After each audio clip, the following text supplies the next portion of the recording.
ቲክቶክ ተጽዕኖ እስከ ሚንበር ድረስ ሆኗል። በፈለገ መንገድም ይናገረ ያ ነገር እውነት ከሆነ መቀበል አለብህ አንተ ራስ። ምናርምበት መንገድ ልክ ነው ወይ? እንደፈለገ መሆኑ አግባብ ነው እያልኩኝ አይደለም። አሁን ጠቅላላ ሆኗል። የአክሱም ሙስሊሞች ጉዳይ ሆኗል። ዛሬ ሂጃብ ከፈቀድንላቸው ነገ መስጂድ ይጠይቃሉ።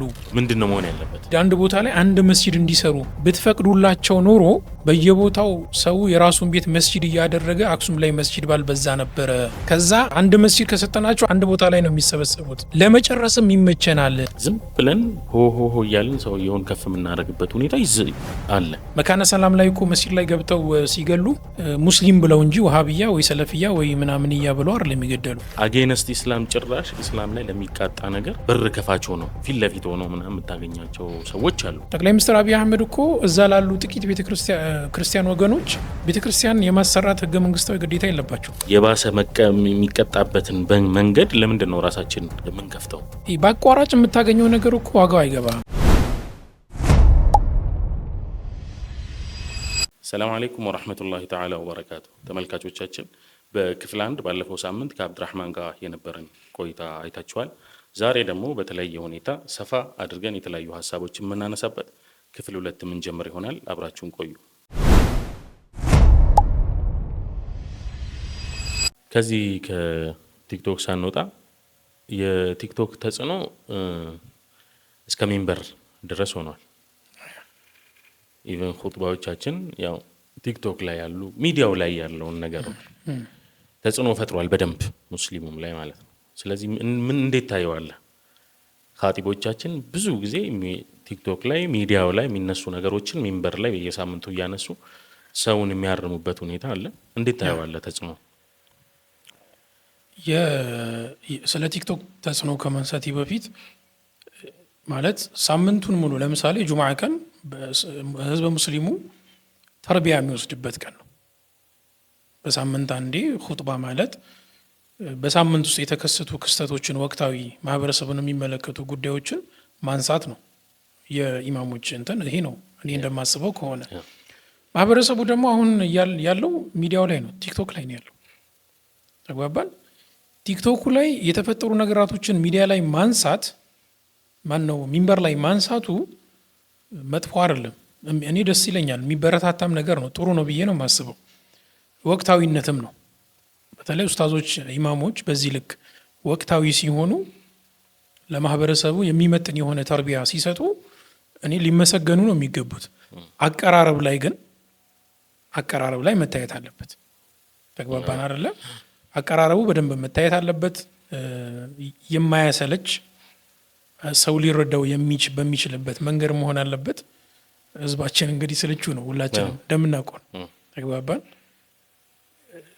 በዛ መንገድ ሳይሆን በቃ ነገራቶችን ወቅታዊ መሆናቸውን ብቻ አይተን ሳይሆን በማይሰለቹና ለሰዎች አረዳድ ቀላል በሆነ መንገድ ተርቢያ መስጠት። ወቅታዊ ጉዳዮችን ለምሳሌ አሁን የሆነ ነገር ቲክቶክ ላይ ተፈጠረ፣ ማህበረሰቡ ቀላል ነው ብሎ የሚያስበው ነገር ነው። ተግባባል። ግን በሂደት ማህበረሰቡን ሊመርዝ የሚችል ነገር እንደሆነ ኢማሞች ከተረዱ ያንን ነገር ሚንበር ላይ አውጥተው ኹጥባ ማድረግ አለባቸው፣ ማስተካከል አለባቸው። እዛ ሰው ራሱን እኮ ይጠይቃል ማለት በዚህ ልክ አደገኛ ነው እንዲህ እኔ እኮ ዝም ብዬ ነው ስክሮል አድርጌ ያለፍኩት ምናምን ሊል ይችላል። ምናልባት ለአንተ ቀላል ሊሆን ይችላል። ያንን ቪዲዮ ልጅህ ልታየው ትችላለች። ልጅህ አንተ በተረዳው መንገድ የምትረዳው ከሆነ አደጋው የዛኔ ነው የሚፈጠረው። ተግባባን። ኢማሞች በዚህ ልክ ወቅታዊ መሆናቸው ሊበረታታ የሚገባ ነገር ነው። አቀራረብ የኹጥባ አቀራረባቸው አንዳንድ ቦታዎች ላይ መስተካከል ያለባቸው ነገሮች አሉ። እንግዲህ ኢንሻአላህ ይስተካከላል ብዬ ተስፋ አደርጋለሁ። ያለው ቲክቶክ ላይ ነው። ወደድንም በአንድም በሁለትም ጠላንም አብዛኛው ሰው የተገኘው እንግዲህ ቲክቶክ ላይ ነው። ስለዚህ ዳዕዋችንም እዛው ቦታ ላይ በተገኘበት ዋቂዕ ላይ መሆን አለበት ነው። ምንም ጥያቄ መርሐባ። ሚዲያው ላይ አንዳንድ ጊዜ የቲክቶክ የመጨረሻ እንትናችን ነው። ሚዲያው ላይ አንዳንድ ጊዜ መጥፎ ነገር የሚታረምበት በተለይ ከሸሪዓ የወጡ ነገሮች የሚታረምበት መንገድ አለ። አንዳንድ ሰዎች አረምን ብለው የባሰ በልህም በሌላም መንገድ ያንን ሰው ሌላ ነገር ውስጥ የሚያስገቡ ሰዎች አሉ። ምናርምበት መንገድ ልክ ነው ወይ? እንዴትስ መሆን አለበት? በነገራችን ላይ ሰዎችን ስለማረም ስናነሳ እስልምና ሙስሊም ወንድምህን ስለምታረምበት መንገድ አይደለም ሙስሊም ያልሆነውን አንድ አይሁድ የሆነውን ሰው የምታረምበት መንገድ በአደብ እንዲሆን ነው የሚያዘን። ይሄ የነቢያችን አለይሂ ሰላቱ ሰላም አስተምሮ ነው። በነገራችን ላይ በጣም አስተምሮ የነቢዩ ሰለላሁ ዐለይሂ ወሰለም አስተምሮና እኛ ተራርቀን እንዳለን የሚያሳየው አንዱ ይሄ ርዕስ ነው። ሚዲያው ላይ አይተህ ከሆነ ስድቡን አስቀድሞ ሙልጭ አድርጎ ከሰደበ በኋላ እኔ ግን መሳደብ ፈልጌ አይደለም እንዲህ ብታረግ ይላል። በጣም ይሄ ከማህበረሰቡ እውቀት ይጎለዋል ብዬ አላስብም። የሚጎለው አኽላቅ ነው፣ ስነ ምግባር። በጣም ብዙ ስነ ምግባር ኖሮን ትንሽዬ እውቀት ትበቃናለች። በጣም የጎደለን እሱ ስለሆነ ማለት ነው። ሶ ሚዲያ ውስጥ አሁን ሚዲያ ውስጥ ብቻ አይደለም በነገራችን ላይ ብዙ በየመስጂድ የሚደረጉ ዳዕዋዎችን ሁሉም ባይሆኑ አሉ በጣም ጥሩ ማለት በቃ ለሌሎችም ለሙስሊሙ አይደለም ለሌላው እንኳን አርአያ የሚሆኑ ጥሩ ጥሩ ኡስታዞች አሉ። ምንም ጥያቄ የለውም። ግን በዛው ልክ ደግሞ ሙስሊም መስጂድ የገባውን ወጣት የሚያስበረግጉ የእስልምና እንዲህ ነው እንዲህ ምናምን እንዲል የሚያደርጉም አሉ። እነዛ መታረም አለባቸው። ቲክቶክ ላይ ስትመጣ ደግሞ የባሰ ነው። አንድ ሙስሊም ወንድሙን እየመከረ አነጋገሩ ግን ማለት ነው ነን ሙስሊም የሆነ ሰው እያናገረ ነው የሚመስለው። ነን ሙስሊሙን እንኳን በዛ መንገድ ማናገር የለበትም። ይሄ የእስልምና አስተምሮ እንዳልሆነ እኮ ያውቀዋል። ግን እውነት በምትመክረው ምክር እንደዛ በምትናገረው ንግግር ያ ሰው ይመለሳል አይመለስም የሚለውን እኮ ለራስህ ብታቀርብ እንደማይመለስ ታውቀዋለህ። ግን እልህ ልወጣ በቃ መሳደብ ፈልግ ያለው ልሳደብ። ስልኩ የኔ ነው፣ ካሜራው የኔ ነው፣ ማይኩ የኔ ነው፣ ማንም አይጠይቀኝም፣ ልሳደብ። ግን የምሰራው ቪዲዮ ያንን ወንድሜን ካለበት ስተት ይመልሰዋል አይመልሰውም? እንደዚህ አይነት ጥያቄ አስቀድመን ለራስህ አትጠይቅ። ያለው ትልቁ ችግሩ ይሄ ነው። ሁላችንም ጋር ያለው የኬሌ ኬሌ ብለን የምንጠቋቋምበት ርዕስ አይደለም። ሁላችንም ጋር ያለ ችግር ነው። እንግዲህ አላህ ያንሳልን፣ እኛንም አላህ ሂዳያ ይስጠን። መርሐባ። ስለዚህ አኽላቅ ይቀድማል። አኽላቅን ማስቀደም ነው፣ ምንም ጥያቄ የለውም። እንዲህ የነቢዩ ሰለላሁ ዐለይሂ ወሰለም የመጀመሪያው ዳዕዋ እኮ አኽላቅ ነው። ኢነማ ቡዒስቱ ሊዩተሚመ መካሪመል አኽላቅ እኮ ነው። የመጀመሪያ የእስልምና ዳዕዋ አኽላቅ ዒልም አይደለም። ስለዚህ አኽላቅ የእስልምና የመጀመሪያው አስተምሮ እስከሆነ ድረስ አኽላቃችንን ልንፈትሽ ይገባል። ማረምበት መንገድ በአኽላቅ በተሞላበት መንገድ መሆን አለበት። ያለበለዚያ ማረም ሳይሆን የሚሆነው እያየን ነው። ሚዲያ ላይ ያሉ ሰዎችን ዳዕዋ አደራረጋችን ሰዎችን እልህ ውስጥ ገብተው በቃ የባሰ ምን አባታቸው ያመጣሉ ብሎ የባሰ ነገር እንዲያደርጉ ነው። ዳዕዋ ሲደረግልህ ግዴታ መስማት አለብህ። አንተም ስተትህን ካወቅ መመለስ አለብህ። ያም ሰውዬ እልህ ውስጥ ገብቶ ምናምን እንደፈለገ መሆኑ አግባብ ነው እያልኩኝ አይደለም። ግን ያንን ያደረግነው ደግሞ እኛ ነን። ግን እልህ ውስጥ ከገባ አሁን እኛ ነህይ አኒል ሙንከር የሚያደርግበት ሰውየው ሙንከር አየና ሰውየውን ተናገረው። ሰውየው በእልህ በዚህ ሰውዬ ንግግር ጉድፈት ምክንያት በእልህ ወንጀሉ ላይ ቢበረታ ቢባባስ ይሄ የከለከለው ሰውዬ ተጠያቂ አሁን ምንም እንትን መሆን አይችልም፣ አይጠየቅም። መንገዱ ልክ ባለመሆኑ ምክንያት ይሄ መንገድ በመሳቱ እንዲህ መሰለ። እኔ አሁን እልህኝነት በዚህ ሸይጣን ከሚገባባቸው አንዱ መንገድ እልህኛ ስትሆን ወይንም ደግሞ ሂስድ ማለት እልህኛ ስትሆን ስሜታዊ ነህ። በዛ መንገድ ሸይጣን በቀላሉ ያገኛል። ተግባባን አይደለ? እኔ ሁለቱም ትክክል አይደለም ብዬ ነው ማሰብ። ማለት እከሌ እንደዚህ ስለተናገረኝ ነው እንዲያደረግኩት ብለህ አላህ ፊት አትመልስለትም። ያ ሰውዬ ልክ ባልሆነ መንገድም ተናገረ። በዚህ ነፍስያ እኮ ነው እንዲህ በፈለገ መንገድም ይናገረ። ያ ነገር እውነት ከሆነ መቀበል አለብህ አንተ ራስህ። አንተና ለኛ አድርጎኝ ነው እንዲሆንኩት ምናምን ብትል አላህ አይሰማም፣ አትመልስም።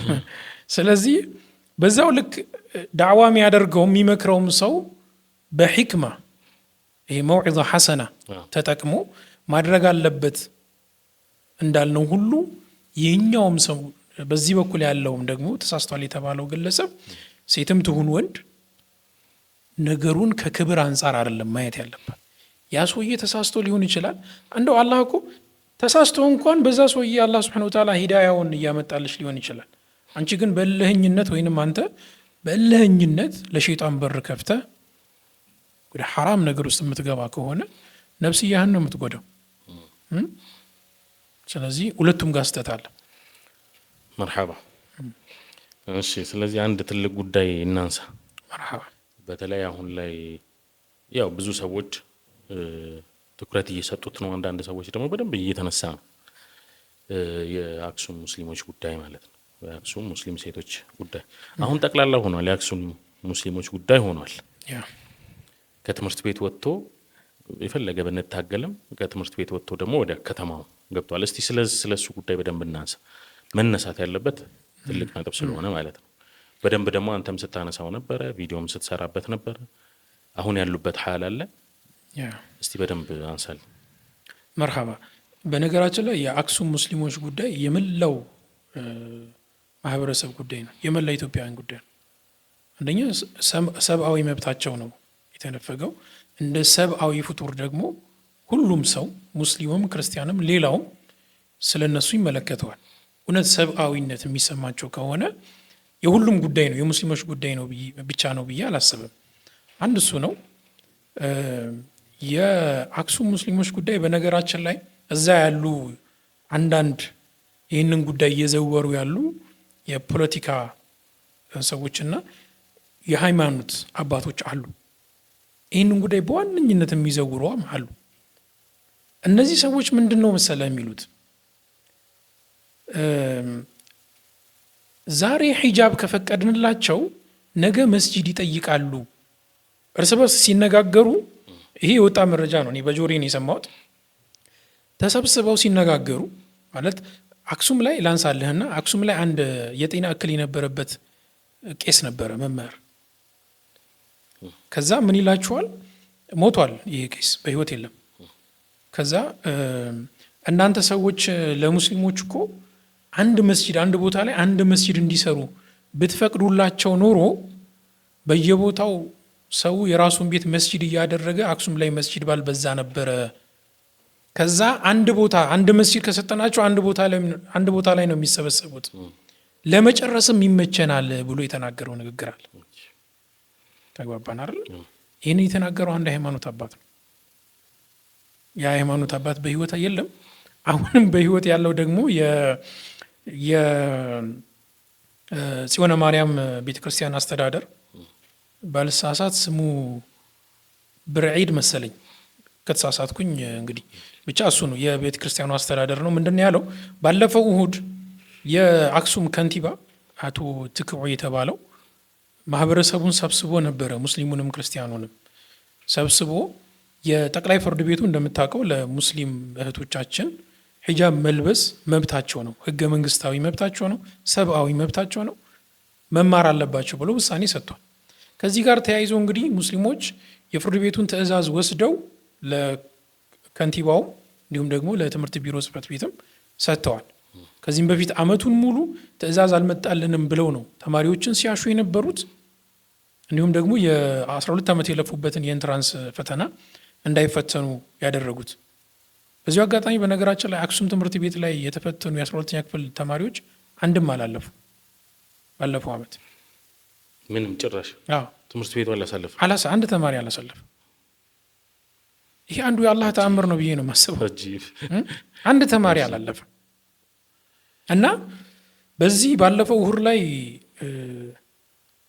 ከንቲባው ማህበረሰቡን ሰብስቦ ሲያማክሩ ይህ የጽዮን ማርያም ቤተክርስቲያን አስተዳደር ምንድን ያለው ከነዚህ ሰዎች ጋር ስብሰባ ራሱ አትጥሩን ብሎ በግልጽ ነው የተናገረው። ሙስሊም ተማሪዎች ደግሞ ቪዲዮ ሰርቼበታለሁ። እኔ ትላንትና ቪዲዮ ሰርቼበት ቪዲዮ ጠፍቷል። ትላንት በአደል ዓስር ነው ቪዲዮ የሰራሁት፣ ወዲያውን ያስጠፉት። ቪዲዮውን መሰለ አንዲት ልጅ ትነሳና ከተማሪዎች መካከል ወላጆቻችንን ለምንድን ነው የምታማክሯቸው?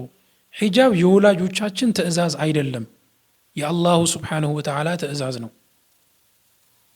ብላ ትናገራለች። ቪዲዮን ሰምቼዋለሁ። ሰምተዋል ማለት ነው። አዎ ጠፍቷል። ወዲያው ነው ያጠፉት። ከዛ ይሄኛው የቤተ ክርስቲያን አስተዳደር ያልኩ የሃይማኖት አባት ከነዚህ ሰዎች ጋር እንዳትሰበስቡን ብሎ በግልጽ ነው የተናገረው። ተግባባን። በነገራችን ላይ አሁንም ድረስ ምንድን ነው የሚሏቸው መሰለ የአክሱም ጉዳይ በመለስ ዜናዊ ጊዜም ተነስቷል። በተለይ በመለስ ዜናዊ ጊዜ ምን ይደረግ ነበረ? እኔ እዛው ያለ ሰው የነገረኝን ነገር ነው የምነግርህ። ሂጃብ ይከለክሏቸው ነበረ። ሂጃባቸውን እያወጡ ወይ ዳስተር ያደርጉታል፣ ቦርድ መጥረጊያ ነው የሚያደርጉት፣ ወይ ደግሞ ይቀሟቸውና እቺ ልጅ ሂጃቧን የምትፈልግ ከሆነ ሄዳ 10 ብር ከፍላ ቢሮ ተቀጣ ነው ሂጃቧን የምትወስዱ። ከተማው ላይ ሂጃብ ለብሰው ሲሄዱ ይነጥቋቸው ነበረ። ተግባባን አይደል? ይሄ የአክሱም ሙስሊሞች አሁንም ድረስ ከድሮም ጀምሮ ይህንን ትግል ይዘውን የመጡት። የአክሱም ሙስሊሞች ጦርነት ሲመጣ ትግሬ ናቸው፣ ከጦርነቱ በኋላ አረብ ናቸው ወደ መካ ሄዱ ይባላሉ። መስጂድ ከፈለግ ከአረብ ሂድ ትባላለ። በጦርነት ጊዜ ብቻ ግን ትግሬ ነህና ለሀገር ተዋደቅ ትባላለ። በነገራችን ላይ በቅርቡ በተደረገው ጦርነት ራሱ አክሱም ላይ ብቻ ከ10 በላይ ሙስሊም ወጣቶች ሞተዋል፣ ሴቶችም አሉበት። ይሄ አሁን በ17ቱ የትጥቅ ትግል ላይ በርካታ ሙስሊሞች ተሰውተዋል። በሻዕቢያ ጊዜ ሙስሊሞች ተሰውተዋል። ከዛ በኋላ እንኳን ለመለስ ዜናዊ አክሱም ላይ ለመለስ ዜናዊ ጥያቄ ቀርቦለት ነበር። የቀረበለት ጥያቄ ምን መሰለ? ታግለናል፣ ልጆቻችንን ገብረናል፣ አባቶቻችንን ገብረናል፣ ደማችንን አፈሰናል፣ አጥንቻችንን ከስክሰናል። አሁን ስለ መብታችን ነው የምንጠይቀው። መስጂድ አይሰራልንም ወይ? እንዲሁም ደግሞ የሂጃባችን ጉዳይ ብለው ጠይቀዋል። ገብቷል። አሁን ሌሎች እንደሚሉት በቅርቡ የመጣ ጥያቄ ነው፣ ወይንም ደግሞ የሙስሊሙ መንግስት ማለት አብይ አህመድን ነው የሚሉት። የሙስሊሙ መንግስት ከመጣ በኋላ ነው ይህንን ጥያቄ የምታነሱት ነው የሚሉት እነሱ። ይህ ጥያቄ የነበረ ጥያቄ ነው፣ ከጅምሩም ሲታገሉበት የነበረ ጥያቄ ነው የአክሱም ሙስሊሞች። በዛን ጊዜ የነበረው መንግስት መለስ ዜናዊ ምንድን ነው የመለሰው? እንደኔና እንደ ህገ መንግስቱ ከሆነ የአክሱም ሙስሊሞች መስጂድ መስራታቸው መብታቸው ነው። ተግባባን አይደል? ግን አለ አብራችሁ እንደታገላችሁና አብራችሁ እንደምትኖሩ ሰዎች ይህንን ጉዳይ ራሳችሁ ተመካክራችሁ ፍቱ አለ። ማን ነው የሚፈታው? ይህንን ጉዳይ እየዘወሩ ያሉት እኮ የቤተ ክህነት አባቶች ናቸው። በውክልና ይህንን ጉዳይ ፍቱ ብሎ ነው የሄደው። እሱ ብቻ አይደለም፣ የአክሱም ተወላጆች ከውጭ ሀገር መጥተው ማለት በልዑክ ማለት ነው ሄደው አክሱሙን ጎብኝተው ሲመለሱ አክሱም ላይ የነበረውን ጭቆና፣ የሙስሊሞችን በደል አይተው ሲመለሱ እዚህ አዲስ አበባ መጥተው መለስ ዜናዊን አናግረውታል። ስለ አክሱም ሙስሊሞች መብት ሲጠይቁት ምንድን ነው ያለው? አሁን ጊዜው አይደለም፣ የአክሱም የክርስቲያኑ ማህበረሰብ ንቃተ ህሊናው ሲያድግ የዛኔ ራሱ ይፈቅዳል፣ ራሱ መስጂድ እንዲሰራ ይፈቅዳል ብሎ ነው የመለሳቸው። በነገራችን ላይ አሁን ያለውን መንግስትና መጀመሪያ የነበረውን መንግስት ተመሳሳይ ቃል ነው የተጠቀሙት። በነገራችን ላይ ለምሳሌ ጠቅላይ ሚኒስትር አብይ አህመድ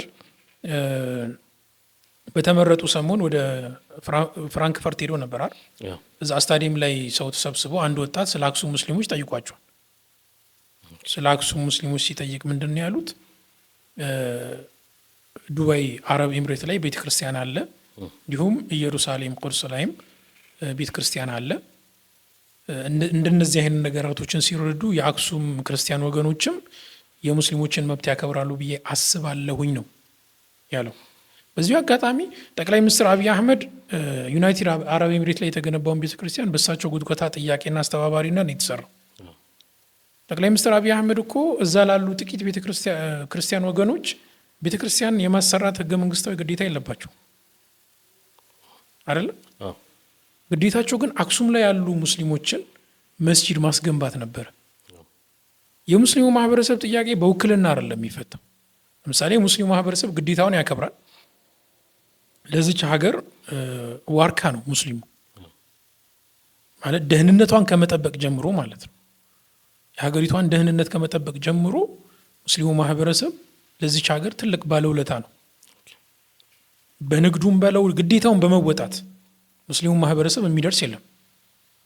ግዴታውን እየተወጣ ግን መንግስት ደግሞ ለምንድን ነው መብቱን በውክልና የሚያስከብረው ነው? እነሱ ንቃተ ህሊናቸው እስኪያድግ ሙስሊሙ ምን መሆን አለበት? 15 ኪሎ ሜትር ሄዶ የሞተውን ወንድሙን አባቱን እህቱን መቅበር አለበት ወይ? ይህ እኔ አግባብ አይመስለኝም። ተግባባን አይደለ? ሶ አክሱም ላይ በነገራችን ላይ ትክክለኛ እንትን በግምት የተነገረኝ ነገር ከ30 ሺህ በላይ ሙስሊሞች አሉ። ከዛ በላይም ሊሆኑ ይችላሉ። እና እነዚህ ሙስሊሞች የሚሰግዱት በጁምዓ ቀን አንዴ ነው ማይክ የሚጠቀሙት። እሱም ደግሞ ፒያሳ የሚባል አካባቢ አለ። ዋርካ ላይ ነው ማይኩን ሰቅለው ይሰግዳሉ። ከዛ ማይኩን አውርደው ይሄዳሉ። አሁንም ድረስ 15 ኪሎ ሜትር ነው ከከተማ ወጥተው ቀብራቸውን የሚቀብሩት። የሙስሊሙ ጀሰድ ያረክሳል ብለው ስለሚያስቡ እኮ ነው። አላህ ያሳየ። አሁን ጽዮን ማርያም በ21 ምናምን ህዳር 21 ምናምን መሰለኝ የሚከበረው ባልሳሳት። በዛን ጊዜ ዙሪያው ቤተክርስቲያኑ ላይ እዛው አካባቢ ላይ ማለት ነው መጠጥ ቤቶች አሉ፣ ጭፈራ ቤቶች አሉ። አክሱም ላይ አይደለም እዛው ቤተክርስቲያን ጽዮን ማርያም ቤተክርስቲያን ላይ አሉ። መጠጥና ጭፈራ ቤት ወይንም ዝሙት ቤት የማያረክሰውን ምድር የሙስሊም ጀሰድ ያረክሰዋል ብለው ነው የሚያስቡት። ተግባባን? ማህበረሰቡን እንደ ማህበረሰብ ካየ ነው አሁን ላይ በክለውታል። የበከሉት እነማን ናቸው? የፖለቲካ ነጋዴዎችና ጽንፈኛ የሆኑ የሃይማኖት አባቶች። ግለሰቦች አይ ቲንክ 6 ቀበሌ ወይንም እንደዛ መሰለኝ ባልሳሳት አክሱም ላይ ያለው በእነዚህ 6 ቀበሌ ውስጥ ሁሉም ባለሀብቶች ወይንም ሰው ካለው ቤት ላይ 2 በ2 ወይም 3 በ3 የሆነች ክላስ መስጂድ አድርጎ ነው የሚጠቀመው። ጁምዓ ቀን እንዳየኸው ፀሐይ እየገረፈው ዝናብም ካለ ዝናብ እየዘነበበት ነው ጁምዓውን የሚሰግደው። በሳምንት አንዴ ነው እንደነገርኩ ማይክ የሚጠቀመው። የማህበረሰብ 13 መስጂድ አለው አክሱም ላይ ተብሎ ይወራል። መስጂድ እየተባለ ያለው አሁን ያለንበትን እቺን 3 በ3 ወይ 2 በ2 የምትሆን ክላስ አታክል 10 ሰው እንኳን መያዝ የማይችል መስጂድ ነው።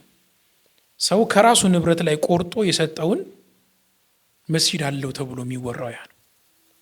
ተግባባን? ቅድም እንዳልኩ እኮ ነው ለነዚህ ሰዎች አንድ መስጂድ አንድም ቦታ እንፍቀድላቸውና አንድ ቦታ ላይ ሰብስበናቸው ለማጥቃትም እንዲመቸን እንዳሉት ነው። ተግባባን? አሁን ስለ ሒጃቡ ጉዳይ በሒጃቡ ጉዳይ ላይ እንዴት መሰለ እነዚህ የሃይማኖት አባቶች የክርስቲያኑ ማህበረሰብ ከሙስሊሙ ማህበረሰብ ጋር ችግር የለበትም። እዛ አካባቢ ላይ ማለት በሰርግ በለቅሶ በሁሉ ነገር አንድ ላይ የሚኖር ማህበረሰብ ገብቷል። ግን መሀላቸው ላይ መርዝ እየረጩ ያሉት አሁን ያልኩ የፖለቲካና የሃይማኖት ጽንፈኞች ናቸው። ምን ይሏቸዋል ጠርተው እነዚህ ሙስሊሞች በተለይ መድረሳ ሲሄዱ ምናምን ሒጃብ ለብሰው ጥቁር በጥቁር ምናምን ለብሰው ሲሄዱ እነዚህ ከውጭ ሀገር ድጋፍ የሚያገኙ ጥቁር ለበሶች ናቸው። ተግባባን? ዛሬ ይህን ሒጃብ ካልከለከልናቸው ነገ መስጂድ ይጠይቁናል። ተግባባን አይደል? ይህን ከሰጠናቸው ይህንን ይጠይቁናል እንደማለት እኮ ነው። ስጋት ማህበረሰቡ ላይ ስጋት ፈጥረዋል። አሁን ባለው ሁኔታ ማለት ነው። እንግዲህ በቀደም አይተሃል በነጠላ ለብሰው ምናምን ተማሪዎች። በጣም የሚገርምህ ነገር ሱሪ ለብሳ ነጠላ አደረ የማይመስል ነገር ማለት ነው። ከስር ሱሪን የለበሰችው ከዛ ከላይ ነጠላ ደርባ ሄዳለች። ተግባባን? ተልከው እንደሄዱ ያስታውቃል። ኦኬ ሶ አሁንም ከሆነ ይሄ አሁን የአክሱም ሙስሊሞች ጉዳይ ሊፈታ የሚችለው አንደኛ በመንግስት ቆራጥ አቋም ነው። ተግባባን? በዛ መንገድ ነው ሊፈታ የሚችለው። ሙስሊሙ የቻለውን እያደረገ ነው። መጅሊስም ደግሞ የክልሉ መጅሊስ አይተነዋል። እንደ ክልሉ ተደርጎ የማያውቅ ትልቅ የሆነ ተቃውሞ በታሪካዊ ተቃውሞ እስከ ማድረግ ደረጃ ደርሷል። ቀላል አይደለም። ብዙ መስዋዕትነት አስከፍሏቸዋል። ለነሱ እውቅና ሰጣለሁ። የክልሉ መጅሊስ በዚህ ጉዳይ ላይ ክስ እስከ መመስረት ድረስ ነገራቶችን በትኩረት እስከ መከታተል ድረስ በደንብ ሰርቷል። ይህ ስራ ደግሞ ተያያዥ ለፌዴራል መጅሊሱ እውቅና መስጠት ያስፈልጋል። በዚህ ጉዳይ ላይ ስንተች የነበረው ነገር አለ። ያ ነገር ተስተካክሎ ግን ከትግራይ ክልል መጅሊስ ጋር የነበረውን ነገር ከማስቀጠል ጀምሮ ታውቃለህ፣ በጦርነቱ ምክንያት ሌላው ተቆራርጦ ነው ያለው። ግን የፌዴራሉ መጅሊስ ይቅርታ ከመጠየቅ ጀምሮ ነገራቶችን ከማስተካከል ትልቅ መስዋዕትነት ከፍሎ ሄዶ ከትግራይ ክልል መጅሊስ ጋር ያለውን እንትን ገመድ አስቀጥሏል። ትልቅ ስራ ነው። ከዛም በኋላ ደግሞ አብረው እየሰሩ በዚህም ጉዳይ ላይ ደግሞ እኛ ስንተች ነበረ። ብዙ ጊዜ መጅሊስ እንደምታውቀው ማህበረሰቡ ጮሆ ከደከመው በኋላ ነው የሆነ ነገር የሚለው። ያ ነገር አልሐምዱሊላህ ረብል ዓለሚን በተወሰነ መልኩ እየተስተካከለ ነው። በቂ ግን አይደለም። በቂ አይደለም። ምክንያቱም ሙስሊሙ ወላሂ የምሬን ነው የምልህ ለሀገሪቷ እንደሚያበረክተው አስተዋጽኦ በፐርሰንት ብታስቀምጠው አልተጠቀመም። ጠያቂ አይደለንም እኛ ብዙ ጊዜ ማለት ባለን ነገር እንብቃቃለን። በቃ የሆነስ መስጂድ የሆነች ሰፈር ላይ የሆነ በቁርቁሮ ምናምን እንትን አድርገን ምናምን ለምንድን ነው ሰፋ አድርገን ማንይዘው? ተግባባን አይደል? ከመስጂድ አሰራሩ ጋር ተያይዞ ራሱ ላይቭ ላይ እንግዲህ የመጅሊስንም አካል ጋብዘን አንስተናል። በዚህ ጉዳይ ላይ አዲስ አበባ ላይ መስጂድ እየፈረሰ ነው አይደል እንዴ? አክሱም ላይ ብቻ አይደለም፣ አዲስ አበባ ላይ አብዛኛው ሙስሊም ማህበረሰብ ነው በሚባልበት ቦታ ላይ ራሱ እኮ የሙስሊሙ መብት አልተከበረም በስነ ስርዓት። አንዴ ነብዩ ይሰደባሉ፣ አንዴ ሙስሊሙ ላይ የጥላቻ ንግግር ይደረጋል። ይህ ትልቁ ክፍተት መጅሊሱ ጋር በተለይ በህግ ክፍሉ በኩል ነገራቶችን በትኩረትና ሲሪየስ ሆኖ ማስፈጸም አለመቻሉ ሙስሊሙ እንዲናቅ አድርጎታል። አይ ሆፕ እኔ አሁን ላይ መጅሊስ እነዚህ አይነት ነገራቶችን ያስተካክላል ብዬ አስባለሁ፣ ምኞቴ ነው። ስለዚህ የአክሱም ሙስሊሞች ጉዳይ ሊፈታ የሚችለው በመንግስት ቆራጥ አቋም እንዲሁም ደግሞ ማህበረሰቡን እየመረዙ ያሉ የፖለቲካና የሃይማኖት ጽንፈኛ አባቶች ኃይል ይባሉ ይገባል። ምንም ጥያቄ የለውም እኮ ጠቅላይ ሚኒስትር መለስ ዜናዊም እንዲሁም ጠቅላይ ሚኒስትር አብይ አህመድም ንግግራቸው አንድ አይነት እኮ ነው። ማህበረሰቡ ህሊናው ሲያድግ ገብቷል። ህሊናው ሲጎለብት የዛኔ ለሙስሊሙ መስጂድ እንዲሰራለት ይፈቅዳል። መልሳቸው አንድ አይነት ነው። እንደዚህ አይደለም። ለሀገሪቷ ባለውለታ የሆነ ለሀገሪቷ የፈለገውን መስዋዕትነት ለመክፈል የተዘጋጀ ሲከፍልም የቆየን ማህበረሰብ መብት እንደዚህ አይደለም ማስከበር። መብት በውክልና ይከበራል እንዴ? እንትና እንደዚህ ሲሆኑ አይባልም። በቆራጥ አቋም ነው የሚከበረው። አሁንም ከሆነ ጥያቄያችን ነው። የአክሱም ሙስሊሞች ጉዳይ ወላሂ ስለ ጥንካሬያቸው ደግሞ ልነግርህ አልችልም። የአክሱም ሙስሊሞች ማነሳቸውን እንዳታይ በጣም ጠንካሮች ናቸው። አንዳንዶችም የሰሃቦችን ዘመን ነው የሚያስታውሱ ንግግራቸውን ሰታይ ማለት ነው። እና በጣም ጀግኖች ናቸው። በተለይ ሴቶች ብዙ ሱመያዎች አሉ እዛ፣ በጣም ብዙ ሱመያዎች አሉ። የምሬን ነው የምላችሁ። እና እነዚህ ልጆች ቢማሩ ለራሳቸው ነው የሚጠቅሙት። ለዛው ለአክሱም ነው ጠቀሜታቸው። ተግባባን። አክሱም የ3000 ዓመት ታሪክ አላት፣ የ6000 ዓመት ታሪክ አላት። ይህ ወሬ ብቻ ምንም አያደርግም እኮ። አክሱም በርካታ ሙስሊሞች የሚጨነቁባት በሰላም ወጥቼ ገባለሁኝ ወይ ብለው የሚጨነቁባትም ሀገር እንደሆነች ማወቅ አለባቸው። ታሪካቸውን ነው እያበላሹ ያሉት በነገራችን ላይ። ይህንን ሊያውቁ ይገባል። መንግስትም ደግሞ ይህንን የሙስሊሙ መብት በውክልና አይደለም ማስከበር፣ በቀጥታ ቆራጥ አቋም ይዞ የሙስሊሙን መብት ማስከበር አለበት ነው የኛ ጥያቄ። ይህንን ነው የምለው። ከዚህ ጋር ተያይዞ ከአክሱም ሙስሊም ሴቶች ጋር ተያይዞ በርካታ ሱመያዎች አሉ። አንዳንዴ ሂጃብ ይሄን ያህል መስዋዕትነት እየተከፈለለት የሆነ ቦታ ላይ ሂጃብ ይሄን ያህል ማለት 12 ዓመት ተምሮ ቀን ከሌሊት አጥንቶ ይህን ያህል መስዋዕትነት እየተከፈለለት ወዲህ ደግሞ ሒጃብ በውዴታ ደግሞ ዝም ብለው ሒጃብን ጣል አድርገው የሚሄዱ ደግሞ ሰዎች አሉ። እስቲ ምን ትመክራለህ በዚህ አጋጣሚ? አላህ ቀልብ ይስጣቸው፣ ወላሂ አላህ ቀልብ ይስጣቸው። እንዲህ መሰለ ይህ ማለት በአንድ የመጣ ነገር አይደለም። በነገራችን ላይ ሒጃብን መጣል ገብተዋል። አንዲት ሴት አንዲት ሙስሊም ሴት ሒጃቧን ለመጣል ብዙ የሰራችው እድፍ ተግባር አለ። ተግባባን አይደለ? ወንጀል በሰራ ቁጥር ቀልብህ ላይ ይዝጋል አይደል? ይህ ዝገቱ ሄዱ የመጨረሻው ክብሯን ሒጃቧን ያስወልቃታል። ሙሉ ሲጠቁር አንድ ሴት የምታደርገው ነገር ሒጃቧን ማውለቅ ነው። ተግባባን አይደል? እንደማያስከብራት ወይንም ደግሞ ለውስጧ ደስታ እንደማይሰጣት ታውቃለች። ይህ ተግባሯ በወንዶች ዘንድም ደግሞ ለመከበር ከሆነ ወንዶች የሚፈልጉት ምን አይነት ሴት እንደሆነ ታውቃለች። ብዙ ጊዜ ምን አለ መሰለ ወጣት ሴቶችም ወጣት ሙስሊም ወንዶችም በዲናቸው መኩራት ማለት ዒዛ ከሌለ በጣም ልፍስፍስ ነው የምትሆነው። ማለት ኒቃብ መልበስ ኋላ ቀርነት ነው ብሎ የሚያስብ ሰው አለ እኮ። ማለት ኒቃብ መልበስ ከብዙ ነገር ወደ ኋላ ያስቀራሃል። ኖርማሊ ሒጃብ ኒቃብ መልበስ ራሱ ኋላ ቀርነት ነው ብሎ የሚያስብ ሙስሊም አለ በደንብ አለ። እኔ በስልክ ደውላ የተከራከረችኝ አንዲት ሙስሊም አለች በጉንችሬ ሙስሊሞች ጉዳይ ላይ። እንዴት መሰለ እዚች ሀገር ላይ አንድ መብት እንዲከበርልህ ከፈለግ 3 መብት መጠየቅ አለብህ። ተግባባን? አንዱን ለማስከበር ተግባባን አይደል? እንዳልኩት እኮ ነው። ሌላው የሆነ መሬት ሲፈልግ 50 ሺህ ካሬ ወይ 100 ሺህ ካሬ ይጠይቅና 10 ሺህ አያጣም። ሀገራችን ላይ ያለው ሱና ነው ይሄ። በቃ መንገዱ ይሄ ነው። ስለዚህ ሴቶችም ከሆኑ ወንዶችም ከሆኑ በዲናቸው ሊኮሩ ይገባል። እስልምና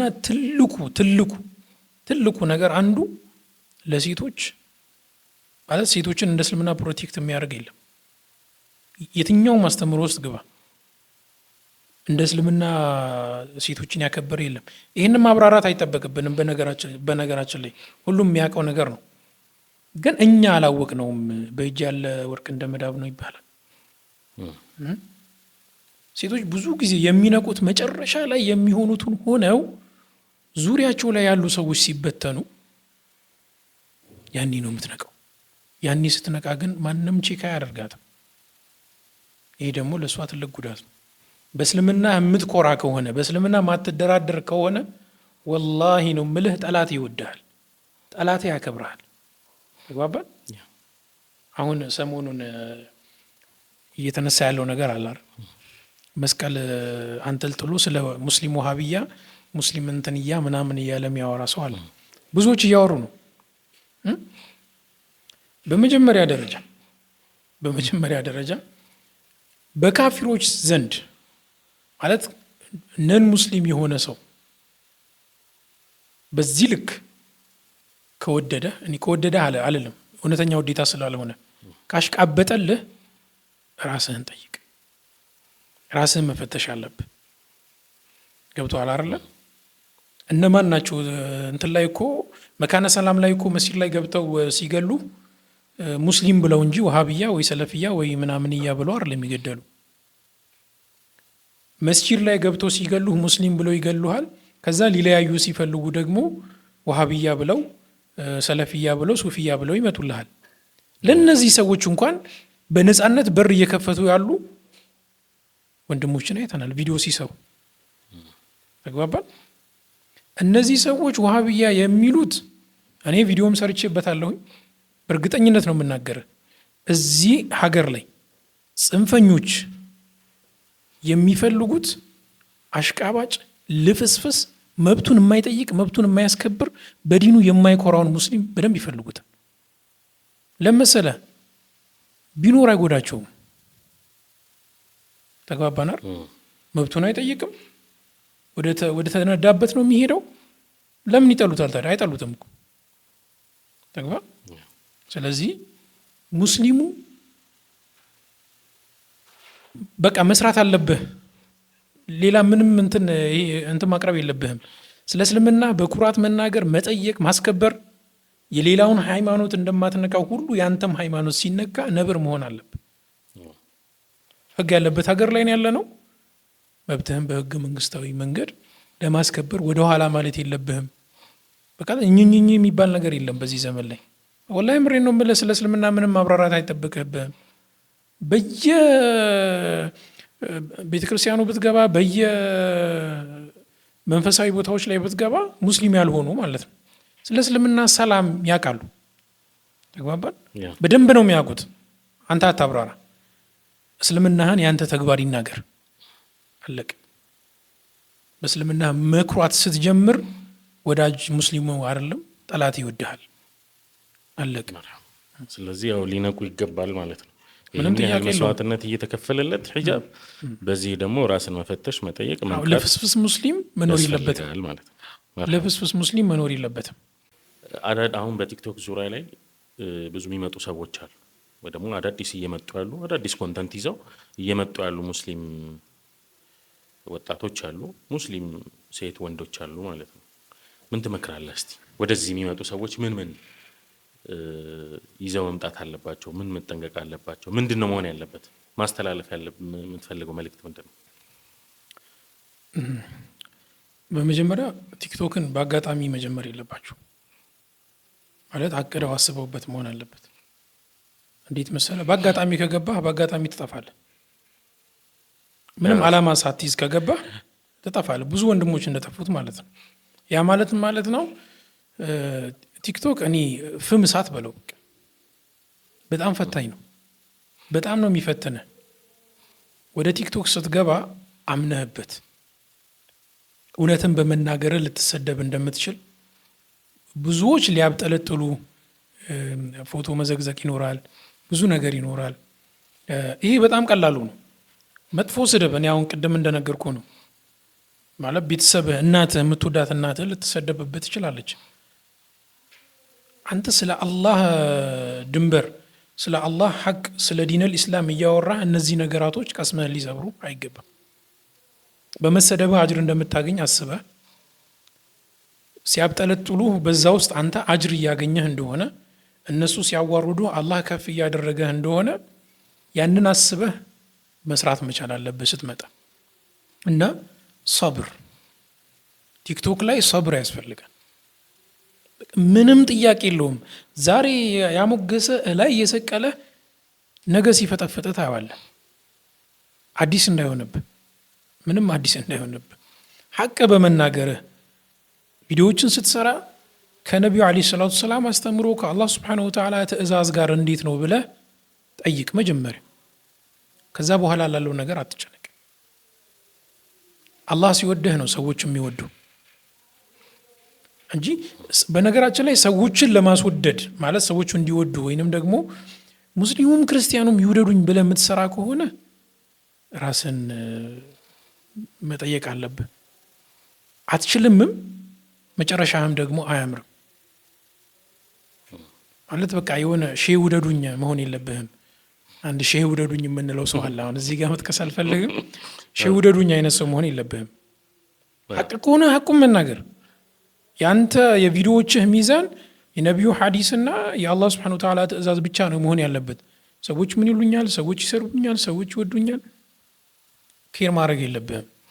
የነቢዩን ሰለላሁ ዐለይሂ ወሰለም እና የአላህ ሱብሓነሁ ወተዓላ ትእዛዝ እስከተከተልክ ድረስ የሰዎችን ቀልብ እንደመጠበቅ ሆኖ ግን ሐቅ በሆነ ጉዳይ ላይ ግን ለሰዎች ቀልብ ብለህ፣ ለሰዎች ሞራል ብለህ፣ ለሰዎች ስሜት ብለህ ሐቅን መደበቅ የለብህም። በእንደነዚህ አይነት ነገራቶች ላይ አምነህ ሰብር አድርገህ ቆራጥ ሆነህ ነው መግባት ያለብህ ቲክቶክ ላይ። ይሄ ነው። ስለዚህ ይህን አድርገው የግቡ አዳዲስ የምንላቸው ሰዎች ማለት ነው። እኛ እንደተፈተነው እንዳይፈተኑ ማለት ነው። መርሐባ። ከዚሁ ከቲክቶክ ሳንወጣ የመጨረሻ ምናልባት ሊሆን ይችላል። ቲክቶክ ላይ ብዙ ጊዜ አንዳንድ ኢስላሚክ እንትኖች ይዘው ይመጡና ፎሎ አድርጉት፣ ፎሎ ይደረግ ምናምን ተብሎ ሰውየው ያለምንም አዋቂነት ዝም ብሎ ብቻ ብድግ ይላል። ከዛ በኋላ ያን ሰውዬ ኦልሞስት ፎሎወር አግኝቷል፣ ብዙ ሰው ተከትሎታል። ከዛ በኋላ ምናምን አንዳንድ ነገሮች ሲመጡ እንግዳ ይሆናል ለሰው አልሰማም ይላል። ኢቭን እንደው ቃል አላህና ቃል ረሱል ራሱ ላይሰማ ይችላል ሰውየው። ዝም ብለን ሆ ሆ ሆ እያልን ሰውየውን ከፍ የምናደርግበት ሁኔታ አለ፣ ይዘወተራልም አለ አሁንም ማለት ነው። ከዛ በኋላ ግን አጌነስት ኢስላም ጭራሽ ኢስላም ላይ ለሚቃጣ ነገር በር ከፋች ሆነው ፊት ለፊት ሆነው ምናምን የምታገኛቸው ሰዎች አሉ። ምንድን ነው ለሙስሊሙስ ምንድን ነው የሚመከረው? ፎሎ ማድረግ ያለበት ማንን ነው? መጠንቀቅ የለብንም ወይ? ኢስላም የባሰ የሚቀጣበትን መንገድ ለምንድን ነው ራሳችን የምንከፍተው? እዚህ ጋር አንድ ነገር ብትል ደስ ይለኛል። ከዚህ ጋር ተያይዞ በመጀመሪያ ደረጃ አንድ ሰው ወደ ቲክቶክ ኢስላሚክ ኮንቴንት እዚሁ ሲመጣ ምንም ሳይሰራ ፎሎ ማስደረጉን አልደግፈውም። ማለት መስራት አለበት፣ የሆነ ነገር ማበርከት አለበት። ማበርከት አለበት ስለ ምንም ሰውየውን ሰርቶ ሳታቀው አስተሳሰቡ ምንድን ነው ለማህበረሰቡ ወደ ማህበረሰቡ ቢመጣ ምን ሊያበረክት ይችላል? ማለት የተወሰነ ነገር ቲክቶክ ላይ ለምን በአንድ ፎሎወር አይሆንም? የሆነ ነገር መስራት አለበት፣ የራሱ ጥረት መታየት አለበት መጀመሪያ። እንዲሁ አንስተን ግን መጨረሻ ላይ ባላሰበው መንገድ ብዙ ፎሎወር የሚያገኝ ከሆነ አያያዙንም አያውቅበትም። አንደኛ ተግባባን አይደለ? በአቋራጭ የምታገኘው ነገር እኮ ዋጋው አይገባም፣ አጠቃቀሙንም አታውቅበትም። ስለዚህ መልፋት አለበት፣ በደንብ መታሸት አለበት። ተግባባን? ከዛ በኋላ የፎሎወሩ ጥቅሙ ይገባዋል። አንዳንዴ እኮ ማለት ይሄ ኦዲየንሱን ማያከብር ሰው አለ አይደል? እንደዚህ አይነት ሰው ምን አይነት ሰው መሰለ? ለኦዲየንሱ ክብር የሌለው ሰው ለምሳሌ ፎሎወሩን በአጋጣሚ ያገኘ ሰው ነው። እነዚህ ፎሎወሮቹ ግን ነገ ይህን አካውንት በቀላሉ እናዘጋ ካሉ 30 ደቂቃ አይፈጅባቸው። ቀላል አይደል? እና አንድን አካውንት ተዘግቶብህ ሌላ አካውንት ከፍተ ማሳደግ ደግሞ ከባድ እንደሆነ እኔ አውቀዋለሁ። ስለደረሰብኝ ስለለፋሁኝ አውቀዋለሁ። ተግባባን አይደል? ስለዚህ አንድ ሰው ወደ ቲክቶክ ሲመጣ አንደኛ እኛም ፎሎ የምናደርገውን ሰው ማወቅ አለብን። የሆነ ነገር ሲያጠፋ ደግሞ ትንሽ ቆንጠጥ ማድረግ መልመድ አለብን። ማለት መምከር ሊሆን ይችላል። የመጨረሻ እርምጃችን ደግሞ አካውንት ማዘጋ ሊሆን ይችላል፣ ፎሎ ማንሳት ሊሆን ይችላል። ብዙ መንገዶች አሉ። ስቴፑን ጠብቀን በቃ ሲሪየስ መሆን አለብን። በዲነል ኢስላም ጉዳይ ላይ የክሌላ ለማስከፋት ምናምን የሚባል ነገር የለም። ሁሉም ነገር የሚሆነው ከሸሪዓ በኋላ ሸሪዓዊ ህግ ከምንም ይቀርማል። የሆነ ሰው ሲመጣ ሰርቶ ለፍቶ የሆነ ነገር አሳይቶ መሆን አለበት። በጣም ብዙ ወንድሞች እኮ አሉ ከኔም ከማንም በላይ መስራት የሚችሉ ግን ቪዲዮዎቻቸው ቫይራል አይወጣም። በሌላው ፕላትፎርም ላይ የምናውቃቸው ጠንካራ ወንድሞች አሉ። ቲክቶክ ላይ ግን አካውንታቸው ቫይራል አይደለም ምናምን። ከዛ አንጻር ቲክቶክ ላይ መስራት የደበራቸው ወንድሞች አሉ። ምሳሌ እነሱን አምጥተህ ማፈመስ፣ መግፋት፣ ወደፊት ማምጣት የእኛን 10 እጥፍ ሊሰሩ የሚችሉ ወንድሞች እንዳሉ ማመን አለብን እና ድምፃችንን ለማመስጠት እንዳለብን ማወቅ አለብን። ፎሎ የምናደርገውን ሰው ማወቅ አለብን። መርሐባ። አሁን አጫጭር ጥያቄዎች አሉኝ። አጭር ወደ ቶሎ ሊመለሱ የሚችሉ ጥያቄዎች ማለት ነው። ወደ መጨረሻው ደርሰናል። ቲክቶክ ላይ ኮንሲስታንት መሆን ወይ ደግሞ ቋሚ ሆኖ ከመቆየት ይልቅ ወይስ ለፈጅር ሰላት መነሳት የቱ ይከብዳል? ቲክቶክ ላይ ለረጅም ጊዜ ኮንሲስታንት ከመሆን ይልቅና ለፈጅር ሰላት ከመነሳት አወዳድሬው አላውቅም። የቱ ነው የሚከብደው? ብዙ ሰው ቲክቶኩ ላይ በጣም ረጅም ሰዓት ይቆያል። ከዛ በኋላ ፈጅሩ ግን ይከብደዋል። ያው እዚህ ጉዳይ ላይ የሸይጣን እጅ አለበት። አንድ ማወቅ ያለብን ነገር አለ። እሱም አለ። እኔ አወዳድሬው አላውቅም በነገራችን ላይ ማለት እንዲህ ብዬ አወዳድሬው ስለማላውቅ የፈጅር ሰላት ምንም ጥያቄ የለውም። ወቅቱን ጠብቀ መስገድ ያለብህ ሰላት ነው። ከዛ አንጻር ከቲክቶኩ ጋር እኔ አወዳድሬው አላውቅም። ረጅም ሰዓት ቲክቶክ ላይ የቆዩና ሌሊቱን ላይቭን ሌሊቱን ቆይተው ፈጅር የሚያመልጣቸው አሉ። ኢስላሚክ ኮንተንት ነው በደንብ አድርገው ቲክቶክ ላይ እንትን ይላል። እኔም አመልጦኝ ያውቃል፣ ፈጅር ያመልጠናል፣ አመልጦኝ ያውቃል። እኔም ስለሌላው ሳይሆን እኔ ራሴን እንትን ማለት አለብኝ። ትክክል አይደለም ወይ? ላይቭ ላይ ሌሊቱን ሙሉ የምትቆይበት ግን ሲሪየስ የሆነ ጉዳይ ነው። ኖርማሊ አልባሌ ነገር አይሆንም። ስለ ኡማው ጉዳይ ነው የምትቆየው። ቢሆንም ግን ከፈጅር ሰላት ጋር የሚወዳደር ነገር አይደለም። ከነ ድክመታችንም ቢሆን ጥፋታችንን ማመን አለብን። እሺ፣ ለሶስት መጽሐፎችን ጠቁም ብትባል ምን ምን ትጠቁማለህ? ዓለማዊ ይሁን ዲናዊ መጽሐፍ፣ ጥሩ መጽሐፍ ጠቁመን ብትባል ሶስት መጽሐፍ እስቲ አመላክተን። እኔ ብዙ ጊዜ የማነበው የታሪክ መጽሐፍ ነው። የታሪክ መጽሐፎችን አነባለሁኝ። ከታሪክ መጽሐፎች የኡስታዝ አህመድ ዲን ጀበል ሶስት ዋዚዎች የሚለው ሶስት ዋዚዎች አህመድ ዲን ጀበልን ያ ሌላ ደግሞ ማን እንደጻፈው አላውቅም፣ ብቻ